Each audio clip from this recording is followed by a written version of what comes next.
We have to file a lawsuit that costs me a boatload of money, and I end up winning, and they back down because the math is the math. It's not magic. What they're really doing on a mass scale is that they are lying to the population. On the Canadian side, what we've discovered, the same setup has occurred. And the truth is, the population, anybody who's a real estate taxpayer, is being lied to. 37% of the households, that means single family houses and multifamily houses, right now today are in harm's way of either going bankrupt and or losing the roof over their head.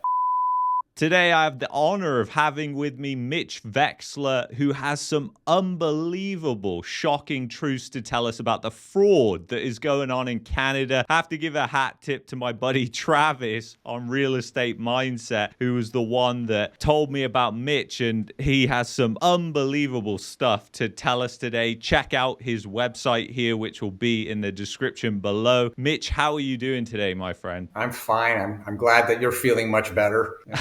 I know. Thank you for rescheduling. I was just absolutely terribly sick last weekend. So, Mitch, there is unbelievable fraud that's going on that has a knock-on effect to everything. And you've been explaining some of this information is quite frankly mind-blowing. And it all begins with appraisals and what's happening with appraisals. So, could you just tell me a little bit about your background and what exactly is going on here, just like a 30,000 foot view? Well, originally, many years ago, I was actually a broker back in Canada. And even before that, I was buying and selling houses without a license in Windsor. So I kind of grew up in the real estate, and then I grew up at my grandfather's knees in retail business. So I've been unquestionably fortunate in my background, my education, and my training. But as a broker, I was introduced to a fella in London by the name of Sam Katz. And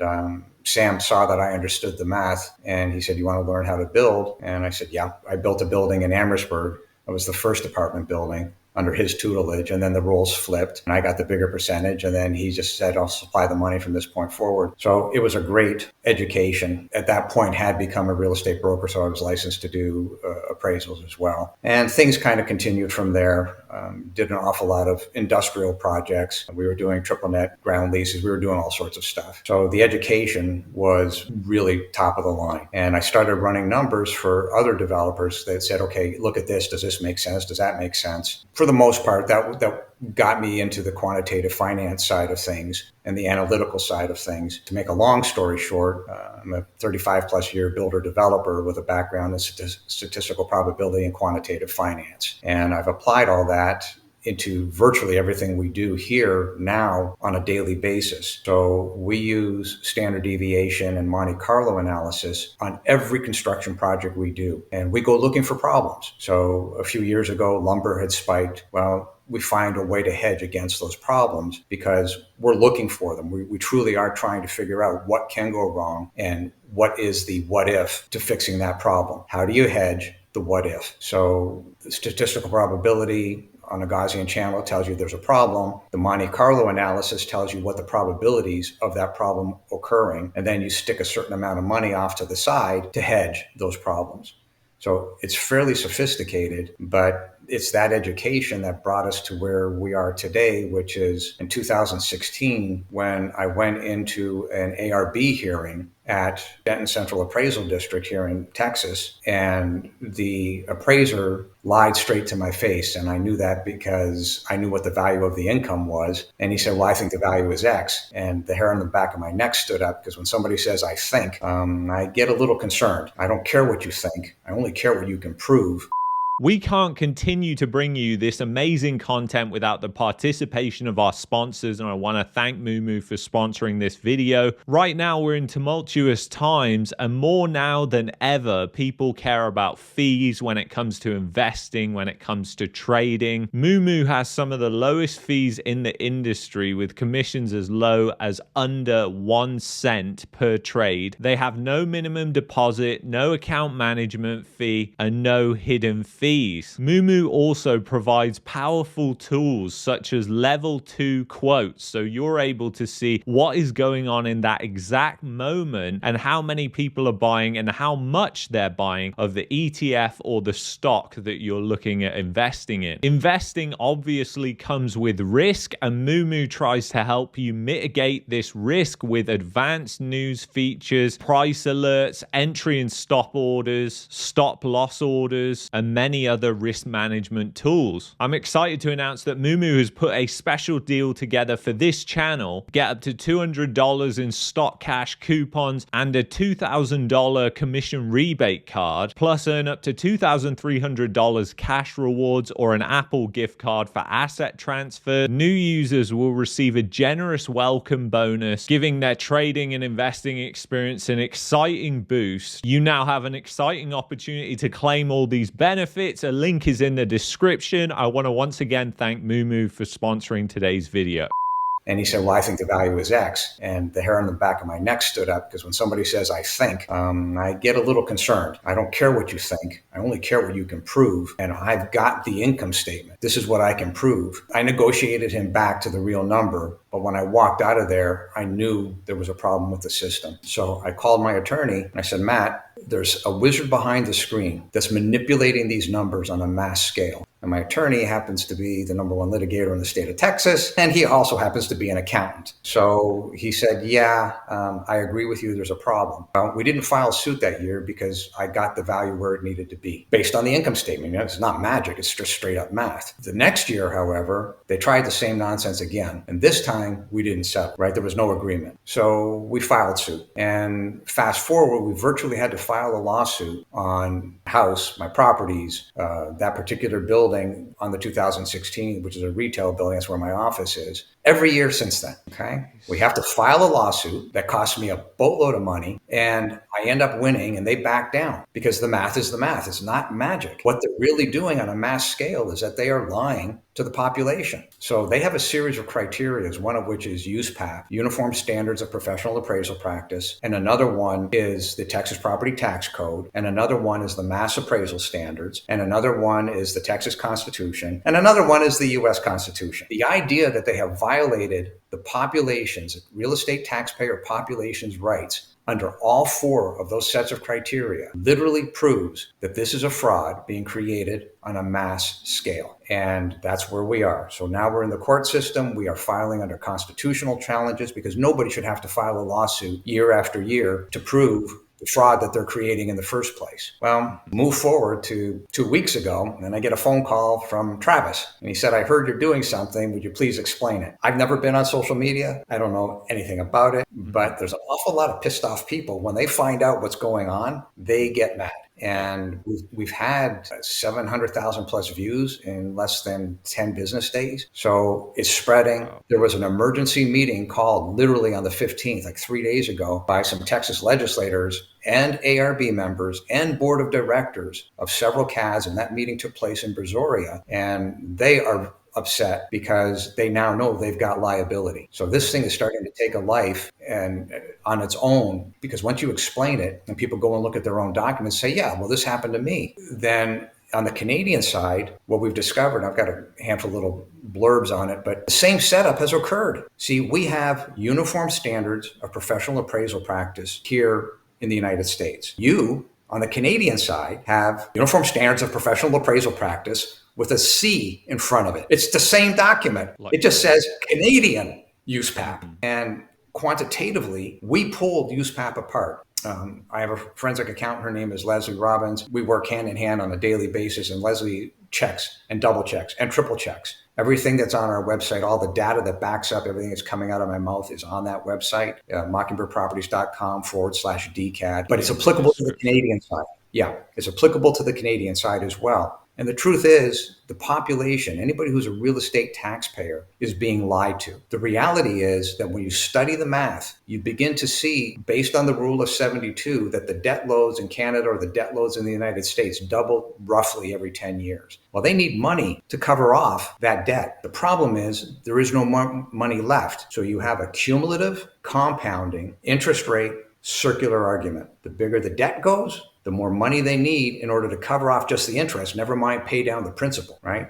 Well, in my world, if your liabilities are greater than your assets, you're bankrupt. One of the interesting numbers, so right now today, the federal and provincial debt per taxpayer in Canada is $74,115. That's the government's number. It's not true, but just run with it. How many people do you know in Canada that can write a check today for $75,000? Very little. Very Very few. few. It would be the ultra 1% at best. Therein lies the problem. When you break it down to its absolute truth, you realize there is no more money to be had. And when you break the backs of mom and pop, you are in fact breaking the backs of the economic engine in both countries. And that is where we are. So I can give you all sorts of stats just off of the Denton Central Appraisal District. But as a comparison, 37% of the households, that means single family houses and multifamily houses, right now today are in harm's way of either going bankrupt and or losing the roof over their head because they can't pay the taxes and put food on the table at the same time. They can't pay the taxes and cover off medicine. And it gets even worse because they don't even have 3 months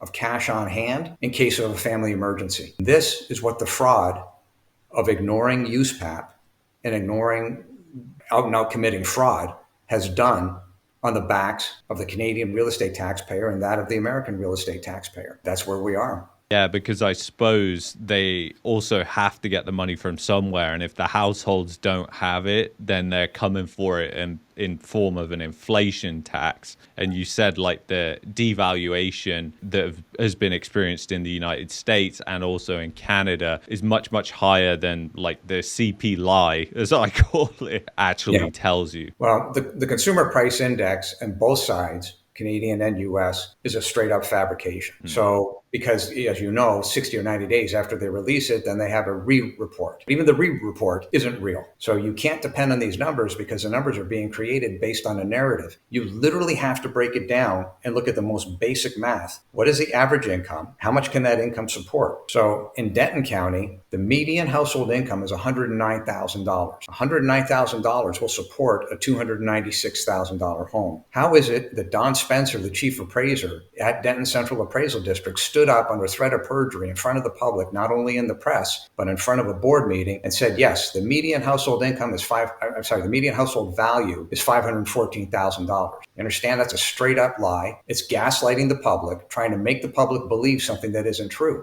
because the public can't afford it. The math says the max is $296,000. Federal government says, well, you shouldn't spend more than 28% of your income on your housing. Right back to the $296,000. Mr. Don Spencer stood up and he lied his ass off. And this is the problem replicating itself across the United States and replicating itself across Canada. The difference here is that we know what laws have been broken. And I think I sent you a copy of a document, but that's 10 pages of laws that are being broken from one simple thing. And it all stems from this one simple thing. And that is that no appraisal district is doing an appraisal under any definition in law. So if you ignore USPAP, the waterfall effect is complete fraud. The Canadian houses, doesn't matter where, LaSalle, Windsor, Tilbury, London, Toronto, Brampton. The reality is, if you look at the math and you look at the income, the houses are overvalued by 40%. It's that simple. You just have to dig in and look at the math. And then you say, what am I doing here? Because those poor people who got into bidding wars, they're screwed. I mean, what's going to happen is when there's a real glitch, you get a downdraft in the market, and all of a sudden I can't afford the house. 10,000 houses hit the market at the same time. Well, those people who overpaid by 10 or 15%, not only do they lose the 10 or 15%, they also lose the 40%. Mom and pop, 2 incomes, and the wife loses a job or the husband loses a job. You drop down to 1 income. That leverage now means if you put down 100,000, congratulations, you just lost 500,000. The value of these houses that these people are buying isn't real. What the Canadian government did is they slowed down the amount of lots that could be brought online in any 1 year. Here in the United States, I can get a subdivision going within 6 months. It's taking 4 years in Ontario now.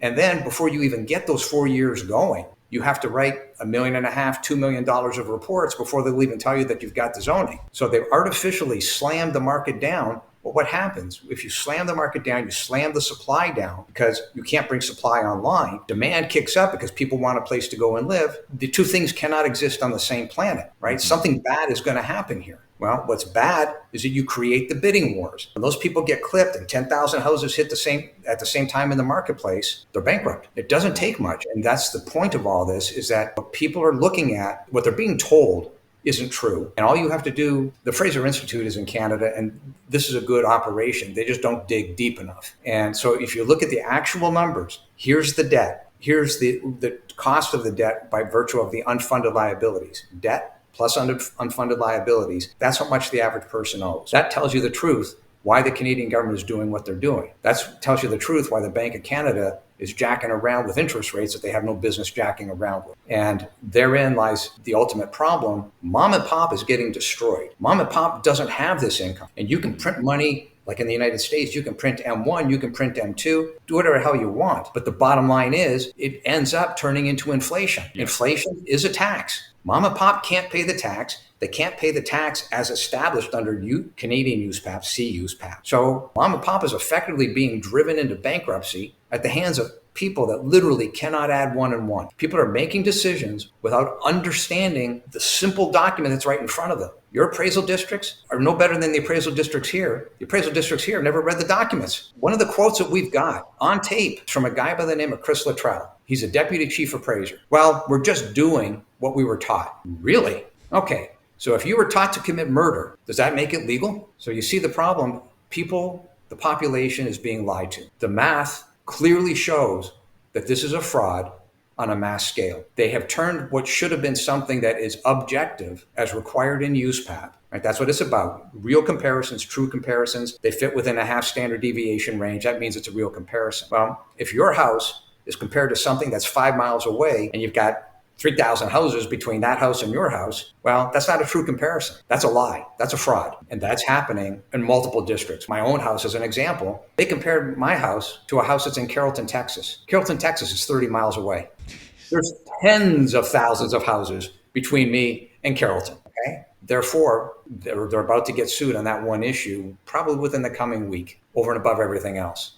Because the RPA, the Registered Property Advisor, committed perjury in that statement. They committed perjury in stating to the ARB panel, that's Appraisal Review Board, that yes, these numbers are accurate, and yes, these numbers adhere to USPAP. No, they don't. So the RPA committed perjury. The ARB Review Board took the side of the CAD, Central Appraisal District, because they don't know any better. And the ARB panel never read a single document. So even having that ARB panel there is a complete fraud on society. Speaking on behalf of the ARBs, which upsets me, but I'll do it anyway. So they would say, well, our heart is in the right place. We're here to help the public. The problem with that statement is it's not backed up by the math, because it's shown in the fraud. How much fraud is a cumulative effect year after year after year? So we have the same problem here. That if you go back within the last 3 years, do you know that houses have gone up 40%? It's identical to the Canadian side. The math is correlated. Why? Because the fraud is correlated. They're one and the same. Mm-hmm. The Canadians figured out, we'll just follow the Americans.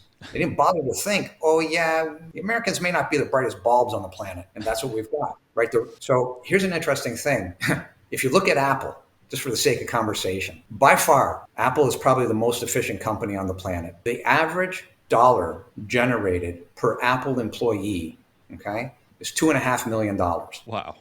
Okay. In the DCAD world, the average fraud per employee is 135 million. That would mean that DCAD is 678% more efficient at stealing money than Apple is at creating money. Okay. When you break it down, that's a punch in the face. But that same problem exists in Canada. That's the reality of what you're looking at. Break it down, and all of a sudden you begin to see, holy crap, this is sick, twisted, criminal, and there is a fix. But mom and pop have to understand what the problem is. Government, you can't rely on them. So the power is really in the hands of mom and pop. They can say, we're not going to participate in this nonsense anymore. And we're starting to pick up traction on that. So what can be done? Well, if you go to a store and you buy a 2x4, the 2x4 has a cost. It's quantitative. You know what that is. If you just simply say, well, tax dollars have to be paid because that's what you need in a society, not to have chaos, fine. But you can't have tax dollars created on subjectivity by ignoring the laws.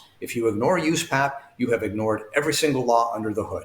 It's real simple. So you simply say, okay, we're going to eliminate property taxes so that the people own the land under their feet. You buy a house, you own it, you don't pay anything to the government, nobody can take it, it's your home. Step one. Step two, you switch to a quantitative method. My 2x4 costs X, I'm going to pay an extra 15 cents on that 2x4 so that quantifiable uses of money can be had. Not this nonsense, yeah, we're going to go build another $300 million stadium. No, that's over because mom and pop can't afford it. You use what you've got and you turn the economic engine on back to mom and pop. You get them out of bankruptcy and you say, the world is your oyster, start producing. The job of the government is to clear the field so that production can occur, so that people with sharp minds can say, I'm going to go and invent something, get to it. When you keep stealing money and bankrupting the population, that's not going to happen. But it's so stupid on behalf of the government. Think of it this way. The rats are going to eat the rats. Why? Because the people in the government add no value to the system. And the Canadian government in the last 4 years, do you know that its population of employees has gone up 40% to 279,000? Bigger government isn't the answer. It's the exact opposite. The population has to stand up and say enough is enough. And that's what's happening here. And that's why I'm hammering on this stuff, because I've had the privilege of living on both sides of the border, right? I'm a dual citizen. I still hold Canadian citizenship. But the reality of it is I made the United States my home because a guy like me was frowned upon where I come from, right? I'm used to the economy rolling up and down like a yo-yo every 2 years. That is what has given me the ability to withstand the maneuvers here and to understand what's going on under the hood. So I consider myself immensely privileged, but my eyes are open. I know where the problems are in Canada. I know where the problems are in the United States. They are directly correlated. And at some point, the rats will end up eating the rats because those people who aren't producing value for the system literally have no business having a job. And you can see that in that one statement I made on Apple versus DCAT. DCAT is 678% more efficient at stealing than Apple is at making money. And that same issue exists in Canada. You know, I've heard this many times as well, is a lot of people try and fight back and forth with like their local government on their property taxes because their appraisal value comes in and it's basically the person's like, my house isn't worth this. I know this is a fraud, and they try and do it. Is this kind of tying into what's happening there with the appraisal fraud, that all these numbers essentially, they're not following any blueprint of what actually to appraise the house, the commercial property on? Well, based off what, basically, I guess. Okay. So what's really happening, there are multiple layers of fraud occurring here. Okay. So the school districts, same thing in Canada, you got school districts. So the school districts meet with the chief appraiser. The school district hands the chief appraiser a budget. You have to meet our budget because we need the money. We're going to go build a $300 million stadium, meet our budget. When they make that statement, instantly they have violated USPAP. USPAP is to be objective. Who cares what your value is or your budget is at any school district or any municipality, any taxing entity? Your budget's got nothing to do with jack squat, right? Because if you're telling the truth, here's the value, here's a house. The house has comparisons. Those comparisons have a value, and this house has a value. That's the end of the story. So the answer to your question is, on one layer of fraud, their appraisal districts are meeting a predetermined budget. That is a straight up violation of USPAP. Because then they have to then get that budget somehow. Right. So here in Texas, it gets worse, right? So here in Texas, over and above that situation where the taxing entities have never read USPAP, don't understand it, and they pass the predetermined budget off to the Central Appraisal District, and the Central Appraisal District creates a value. Well, it gets worse because the state comptroller, a fellow by the name of Glenn Hagar, says, well, I have a property valuation study and I need more money because I've got to move money from your school district to another school district somewhere else in Texas. Go and increase the values. So never mind that you've got a big set of problems with the current local tax entities, school districts, municipalities. Here, Mr. Spencer, is our predetermined budget. Meet it. Now you got the state comptroller doing a cram down the throat of all the CADs, all the central appraisal districts, all the chief appraisers. Yeah, I need more money. Go and increase the value. Well, do you now understand that the state comptroller has violated USPAP? There is no law to allow the state comptroller to set $1 in value. There's no law to do it.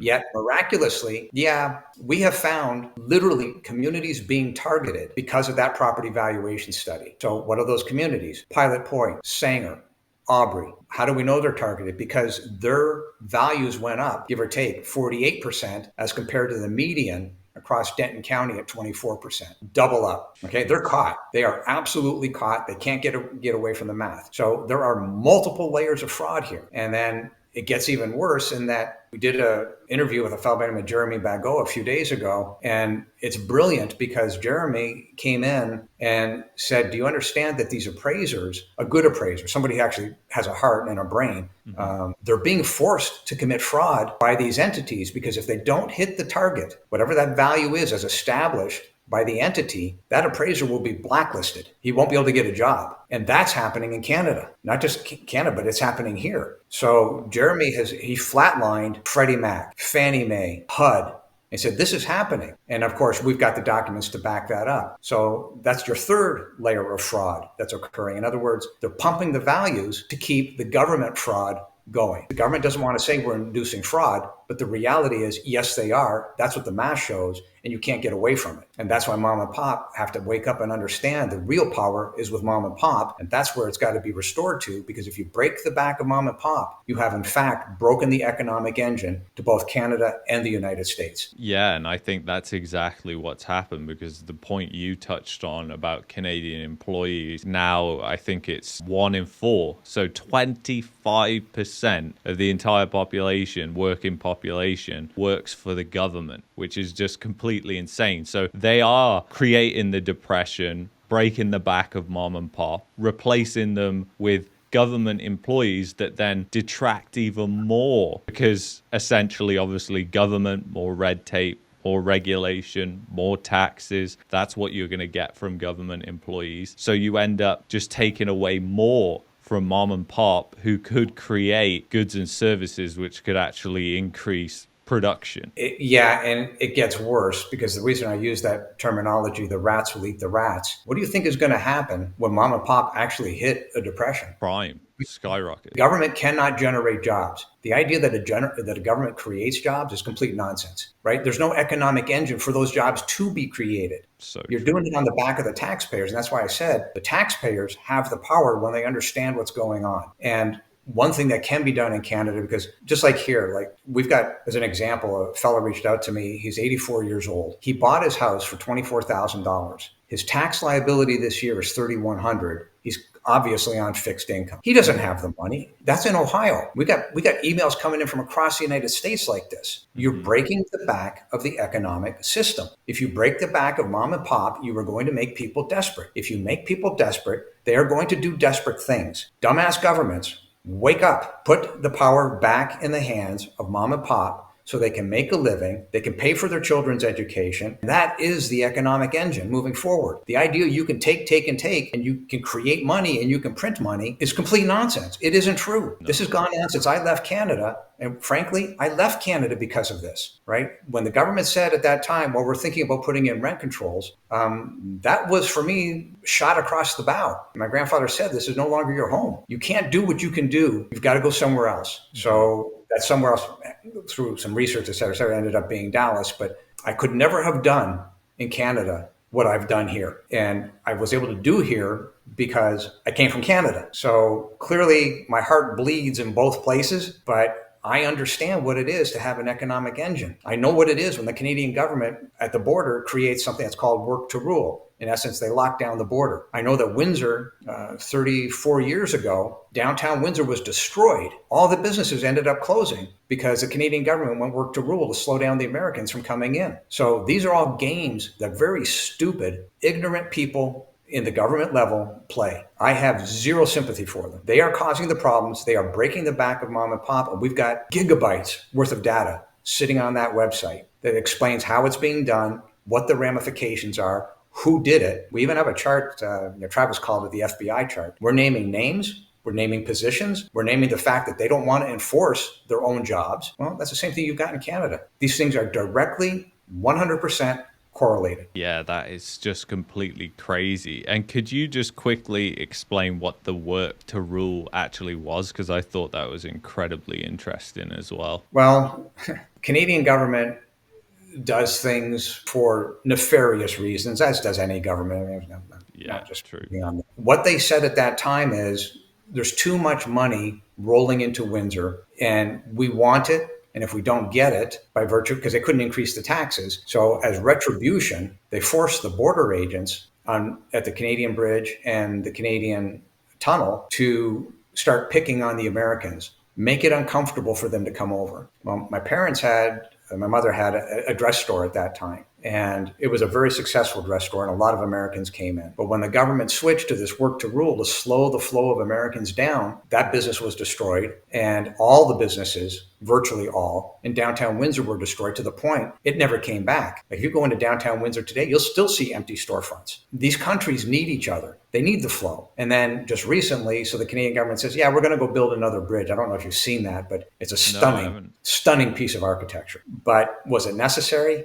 No. Why did they do it? Because they got into a pissing contest with the Michigan company that owns the bridge, right? This was done on pure ego, not based on math. Will that bridge ever pay for itself? To be determined. I have my doubts. So it was done on pure ego. And yeah, you can say, okay, the Ambassador Bridge was old, et cetera, but it was functioning. It's been rebuilt multiple times. It would continue. The idea of spending billions, hundreds, to build a new bridge, what is it going to add to the city of Windsor economically? Nothing. Why? Because it's truck traffic. So the truck traffic is going to go through, as it always does, right through Windsor, up here on line and up to Toronto. So it doesn't add anything in reality in terms of economic value. Does anybody bother to look at that math? No. So you have governments doing things that are nefarious for purposes of ego. Well, we're doing this for the population. Yeah, no, you're not. There's no math to back up that statement. So now what's going to happen? What are you going to do if the Canadian government one day wakes up and says, yeah, we're going to do another work to rule on the new bridge? Okay, you see the problem? Yeah. I mean, they'll probably just end up increasing all those property values around Windsor, the bridge, and saying, okay, now, well, properties are worth 20% more because we built this extra bridge, which is adding nothing. And then they'll try and get the people who live there through the fraudulent means to pay for that bridge. The University of Windsor campus is not safe. To the west side of the University of Windsor campus is what's called Sandwich West. Literally, it is on the west side of the bridge by about 50 feet. Mm-hmm. Sandwich West, all the way into LaSalle, it would be the equivalent of walking down the street in war-torn Lebanon, okay? It's a frickin' nightmare. Mm-hmm. They've got houses there that were built in the early 1900s, rat-torn, destroyed, bad roofs, never looked after, because it's on what was at one time the old industrial section for Windsor, and it's across from Zug Island. It's got all sorts of economic problems. Now, if you took a bulldozer and went in there and just flattened the whole thing and started over, okay, that would make some sense. But the idea of the Canadian government saying, well, but these are historic buildings and we want to rebuild it. This stuff is functionally obsolescent. It was functionally obsolescent when I was there. And it hasn't been occupied since. So again, stupid things based on a belief, not backed up by math. There's no quantitative analysis of any of this. And this is why the government's got its hand out saying, give me more money, taxpayer. We need more money to cover off our cumulative fraud. We're at the end point. We're at the tipping point. Mom and pop don't have the money. No, they don't. And I mean, bankruptcies, literal bankruptcies right now are skyrocketing in Ontario. And that is one of the places where you've seen the most fraud happen. If you look at the housing values in some places going up like 300% over the course of 5-6 years. Well, it gets even worse. So watch this for a second. If you're a border patrol on the Canadian side, you've got a decent paying job. That's good. But if your property taxes, because the people that are charging you in taxes are the same people that are charging everybody else on taxes. If your property taxes go up, just because you've got a decent paying job, you don't get ahead. They're taking your money on the fraud of a 40% increase in the value of your home that doesn't exist to begin with. So even if you can break it down to the people who are culpable in all this,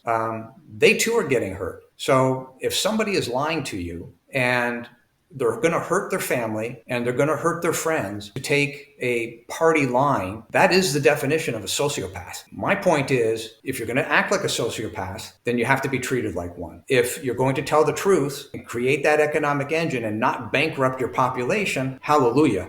But you can't be on both sides of that issue. Yeah. Mom and pop don't have the money. There's no other way to say it. I mean, the bankruptcies here are skyrocketing just like they are over in Canada. They're out of money. 37% of the population, household population in Denton County are going to go bankrupt and or they are going to lose the roof over their head. That population controls about 30,000 houses. What the hell do you think is going to happen when 30,000 houses in Denton County hit the market at the same time? And for those people who are saying, well, I'm a millionaire, I don't have to worry about it. First of all, highly unlikely. But if 30,000 houses hit the market at the same time, I'm sorry, that affects every property value in the chain. That affects every single business in the chain. That's the tipping point. And what I'm trying to do through all of this is point out to the politicians, get on board and fix this problem fast. Because if you don't, you deserve what's coming your way.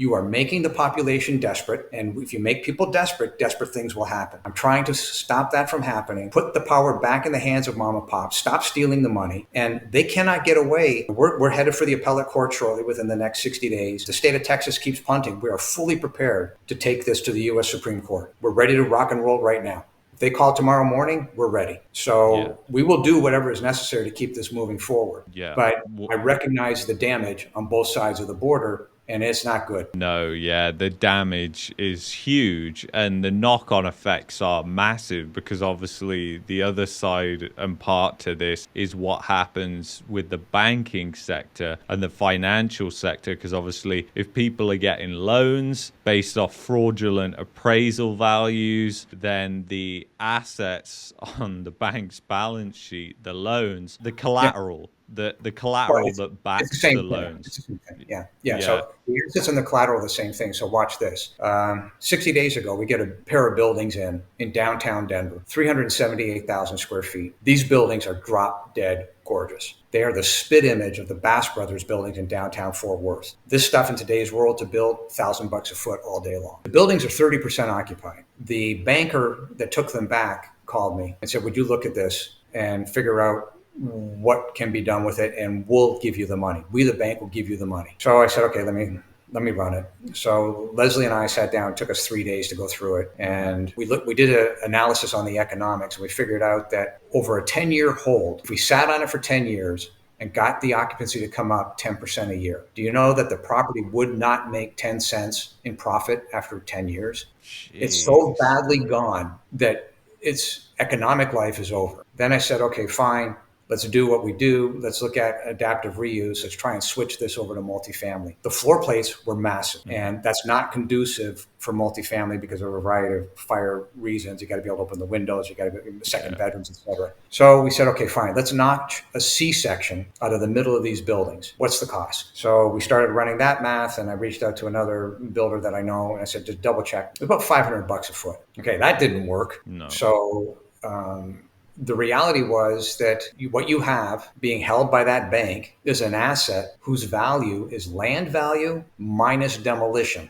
Here's the problem. Even if you buy it as land value minus demolition, how long is it going to take before you find a use for that land? Because land is only worth what you can do with it. So at the tail end, I said, look, I called him back and said, here's the problem. If you want me to take it and take it off your hands, I'm going to tear it down, but you're going to have to write a check. I'm not going to buy this building for $1. It's a straight up liability. I know you're familiar with Detroit, but you do realize that Detroit went bankrupt. And for anybody to say that a city in the United States can't go bankrupt, it already has. Right now, today in Detroit, there's 85,000 single family homes with demolition permits issued and no money to tear them down. So the idea that real estate goes up, up, up, up, and up and never stops is beyond sociopath. I mean, you're just a straight up pathological liar because it isn't true. The evidence already exists in the United States. Cities can file bankruptcy. States can file bankruptcy. The pension fund in Chicago has caused all of Illinois to be bankrupt. They cannot pay off ever their unfunded liabilities. So every mom and pop, you need every other mom and pop to start tilting the scale back where it's supposed to be so that you're not bankrupt. Elections matter. If you don't put people in place who understand what it is that we're speaking of here today, that's on you. Find the people that understand what's going on, that can literally read the documents and understand the math. That should be the guiding principle. The guiding principle should be restore the power back to mom and pop so they're not going to go bankrupt under our watch. Well, yeah, because like you said, they are the engine of the economy. And if you destroy them, then you're destroying the economy essentially. And that's what we're having happen, especially with this government job creation and just with bankrupting them through all this fraud. And essentially now almost when you buy a home, The property tax is that high that it's almost like you're leasing the land off the city or the municipality. Do you know that the War of 1812 was literally fought on this issue? No, I did not know that. In London, well, you have the king, King Yeah. Charles. Okay, King Charles right now today, where is their economic power coming from? It's the land under Kensington. It's the land on the south of London because that's owned by the crown. That's the economic engine for the crown. The Americans in 1812, because the British wanted to do the same thing. They said, yeah, we want a tax from you, but they weren't creating any value. So the Americans said, yeah, screw you, in their own language at that time, and said, yeah, we're not going to put up with it. Poof, War of 1812. Right now, what they have done, these governments have literally reverted the population into slavery without benefit of value. You must pay these taxes or we will take your home. In the United States, that falls under RICO. It's a straight up racketeering, and it's all on the website. We've laid the whole case out. They can't get away from it. Literally, that document I sent you is 10 pages of broken laws, state, federal, RICO, you name it, they broke it. And it all stems from that one fact. You're not doing appraisals under any definition of law. You are literally lying to the population, and you're so arrogant and so ignorant, you don't even understand that you're hurting yourself, your family, and your friends by allowing this nonsense to continue. So you're either on board with stopping it or you're a government employee, and by definition, you're a sociopath. If you believe in this crap, you're a sociopath. You're hurting your own family. And that's where Jeremy came in and said, listen, these appraisers are even being forced to commit fraud because they won't get a job. They'll be cut off if they don't come up with the value. That's not a system. And that's so important as well to understand, like that if an appraiser comes out to value the house and they're not putting in the value where the bank wants it, where the appraisal district wants it, that they get blacklisted, fired. So they're essentially blackmailed into committing fraud. Yes. And every employee that works for the Canadian government that is participating in this, I'm sure there's quite a few that would rather not. But if you think about it, just like at Denton Central Appraisal District, do as you're told and you get a pension. I mean, we've got it on tape. The system has been weaponized, for lack of a better word, to steal mom and pop's money. Mm-hmm. The ramifications of that theft will end up being a depression that'll make the Great Depression look like a piker. I believe when this hits the fan, you will be looking at 35% unemployment. You will be looking at devaluation at a minimum on houses at 40% to get back to the real. If you can get it back to the real numbers quickly, okay, fine. You're going to avoid something bad. But you have to have people in power that understand here's the math. And it's not that difficult to follow if you can explain it to them. Problem is, mom and pop can't explain it. When mom and pop walk into an ARB hearing, appraisal review board, they don't even have enough information to say, these are my comps. This is how the grid is set up on my comps. Now, the ARB board more than likely won't listen to them. However, that would set them up to be able to turn it over to an attorney. So one of the questions you asked in the beginning, okay, what could be one of the fixes? Well, in Canada, because the cost of litigation is insane and the timeline is a 10-year timeline. So what can be done, see, what we're doing here is we're now filing lawsuits against the individuals, not just the entities. So we're filing a lawsuit against Don Spencer, joint and severally liable individually. We will be filing lawsuits against the ARB members, against the RPAs. So because that's what the law allows, because if they signed an oath, they have violated their oath. And here in Texas, if you violate your oath, you're impersonating a public official. If you're impersonating a public official, it's a third-degree felony. And it goes up the chain into federal law and RICO, et cetera, et cetera. Well, in Canada,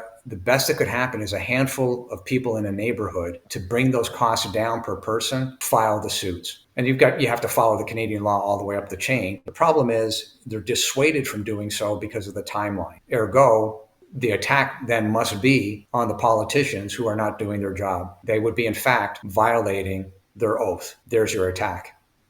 My mind is blown after this talk with you here. Is there any other things that you want to touch on here before we wrap things up? The problem is this is like an onion. It's got 1,000 layers. And every time you peel a layer, you just want to cry. This conversation is kind of the 30,000 foot view. The reality of it is there's gigabytes worth of data. I mean, if you look at that document I sent you with the 10 pages of broken laws, it's mind boggling. I mean, the depth of this, like you were saying, see, it goes into the banks, it goes into the restaurants. So right now today, there's been 4,000 restaurants in the last 11 months that have closed in California because of the inflation. So when you start understanding that this stuff is all hooked at the hip and it all spins off of one simple fact, that the appraisals are fraudulent. All of these things are a ramification of that. The creation of the inflation is the American government and the Canadian government's dumbass idea where we're going to pay off our debts with inflated dollars that are worth less. That is a straight up tax. So it's a circular argument. It doesn't stop. And it bankrupts mom and pop along the way. It bankrupts your engine. Yeah. There's just no words to describe it other than feces for brains. Yeah, that's so true. Yeah, inflation is the ultimate stealth tax. And do you ever look at shadow stats inflation? Yes. Well, I love the data they produce there. Yeah, that's all good information, but you got to take the next step and just break it down to the amount of taxpayers and see what the real number is per taxpayer. Now you've got the truth. And here we have a shadow banking issue. So by way of example, I happen to have firsthand knowledge of a property that will be foreclosed on more than likely within the next 10 days. And that's a shadow bank that's going to lose about 7 million. The equity is going to lose about 18.5 million. The property never got past 30% complete. The developer had a GC, the GC general contractor stole 2.7 million, and it just started to spin out of control from there. The bank that made the loan is a middleman bank. So it's not even a full-blown bank. They, as an organization, went and borrowed money from another bank, act as a middleman in the middle to pick up the interest carry. Okay. So the middleman bank is going to get wiped out. The equity is going to get wiped out. The city actually filed a lawsuit to force the developer who doesn't have any money, or the bank who doesn't have any money, to tear it down because it's a nuisance. It's a public nuisance. So right back to your word, shadow. This is stuff that's going on under the hood that mainstream media, mainstream press, A, they couldn't understand it. B, they don't know about it. And C, they just want to promote a line that isn't true. You and I know what the truth is because we talk to mom and pop every day. I got tenants. I talk to them at least once every day. I got hundreds of emails coming in from across the United States, and I'm responding to every single one of them. If it comes to me, I respond. If it goes to Leslie, she responds. My wife ends up, she's had a few of them, she responds, because we know what the distress is, and the distress at mom and pop's level is real. So we're simply sounding the alarm bells to you, the politicians that are in power. Get your act together, because I think I sent you this morning, there's a little billboard shot. There's actually a sheriff who's running on investigate the CADs, investigate the central appraisal districts. And that guy was at that emergency meeting, Kevin Henry, on the 15th of this month, literally stood up in front of these people and said, I intend to arrest everybody who is culpable in these crimes. These are straight up crimes against humanity. That's at the tail end of the day. That's what this is. Yeah, it's straight up slavery, like you said. Yeah. It's absolutely shocking that this goes on. But like you said, I'm glad that we have people like you who are out there actually educating people on what's going on here, because, we need more people sounding the alarm on this. So wider acknowledgement of what's going on so we can push back and hopefully undo this. Yeah, I think there's 8 or 9 videos. I don't even know the count, but on Travis's site, each video, is 30 to 50 minutes, but as a series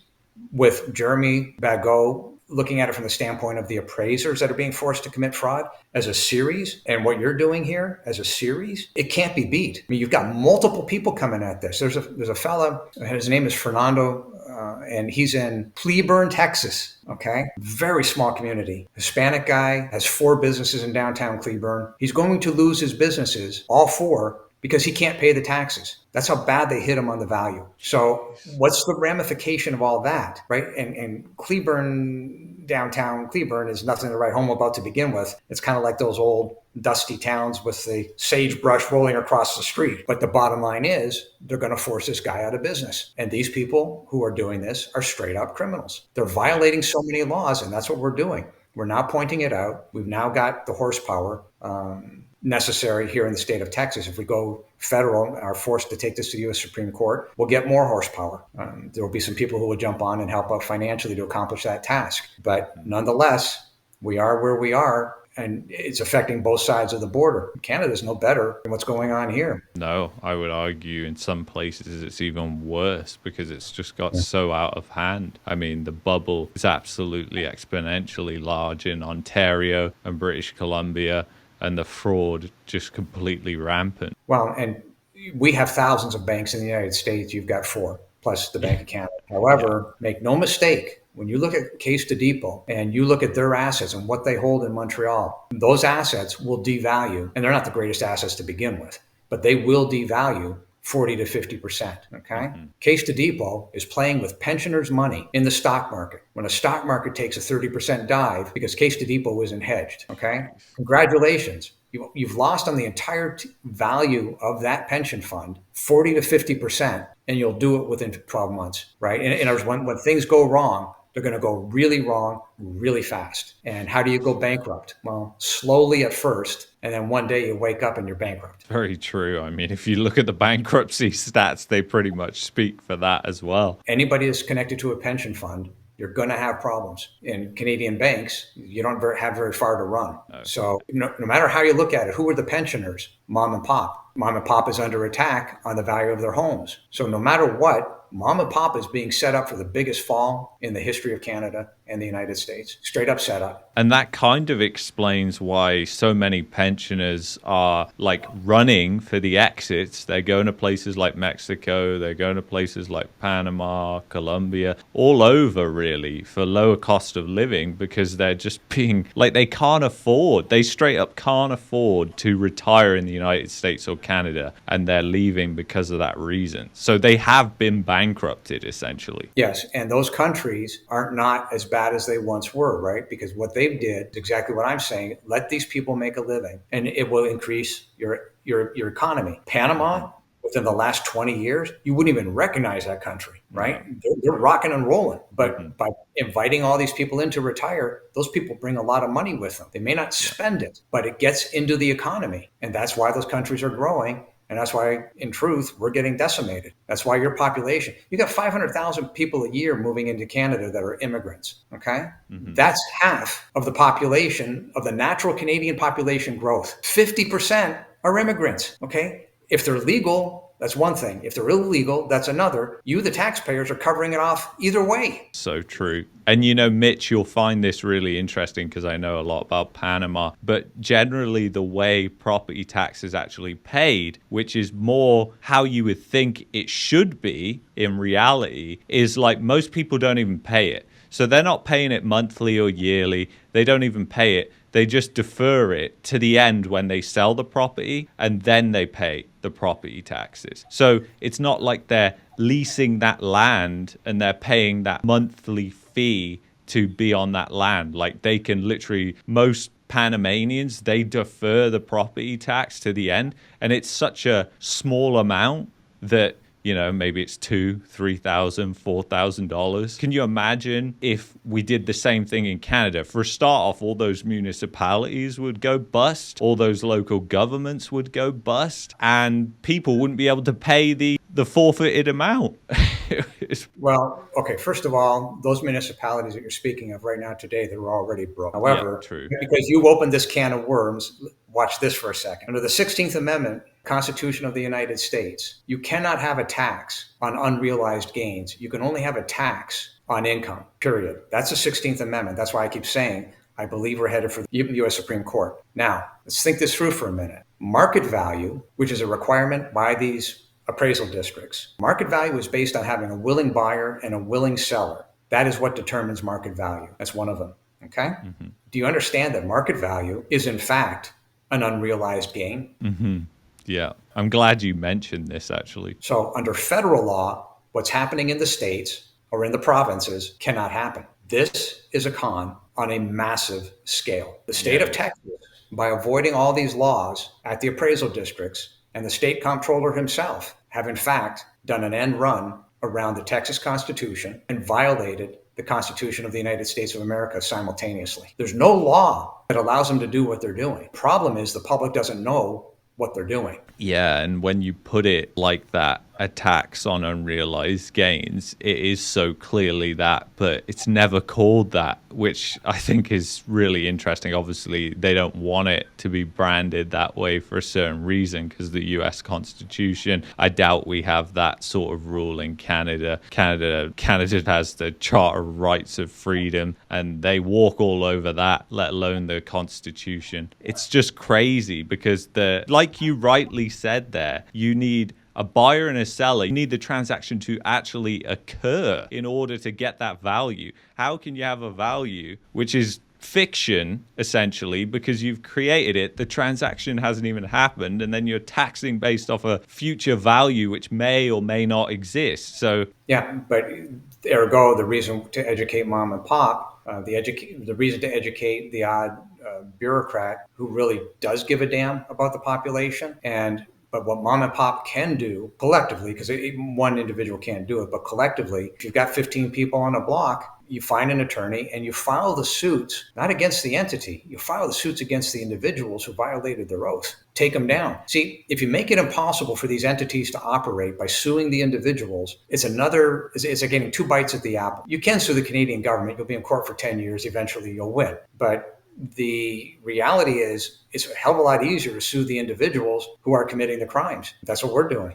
And there's now 2 attorneys in Florida as of a few days ago that are working on the exact same thing. They're taking our documents. I was on the phone with them for 3.5 hours. One of them had his nose in a book. He's literally going down 2301E. So he's finding our laws that are coincidentally are within 98% accuracy of the Florida laws. So that's exactly what they're going to do. They're going to go after the individuals and they're going to go after the state. The cases are the same. We're finding that Ohio, Illinois, Los Angeles, Michigan, North Carolina. Why North Carolina, I don't know, but nonetheless, that's one of the attorneys that reached out. So it's happening everywhere because people are desperate in that they realize the bankruptcies are here. Well, that's great that it's actually starting to happen. Listen, Mitch, I've took up enough of your time this morning. Is there anywhere that you would like people to go? Obviously, there's your website. I'm going to put that in the description. Are you on any social media that you want people to be directed to? I've never been on social media until Travis called me last Monday. Travis said, he literally said, this is who I am. This is what I heard you're doing this. And we talked for a few minutes. He said, you want to do a podcast? And like an idiot, I said, yeah, what's a podcast? I didn't know. So the best thing from an education standpoint, if you have the time, the series of videos, including this one that have now been produced, are by far the best vehicle to get up to speed. If you want to get into the nitty gritty, mockingbirdproperties.com/DCAD. There are links to the videos there.